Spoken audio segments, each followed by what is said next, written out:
A insônia ela vem acompanhada sempre de quadros depressivos, de quadros ansiosos, e por isso que ela é tão comum.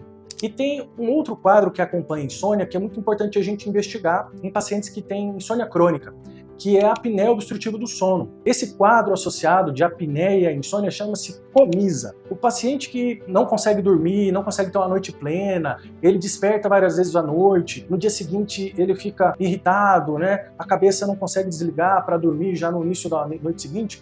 Provavelmente, se esse quadro é crônico, tem mais de 12 meses, ele pode estar sofrendo de apneia à noite, que está gerando essa insônia crônica, tão sintomática no caso dele. Então, para esses pacientes, a gente precisa pedir uma polissonografia e investigar se existem distúrbios respiratórios do sono à noite, enquanto a pessoa dorme. E se você tem problemas com insônia, e você tem sintomas de apneia como roncar à noite, às vezes a pessoa percebe, acorda roncando, ou alguém comenta que ele ronca muito alto, ou a pessoa percebe que acordou engasgada à noite, não deixa essa situação ir piorando. Então a gente pode investigar, tratar, intervir e melhorar a sua qualidade de vida.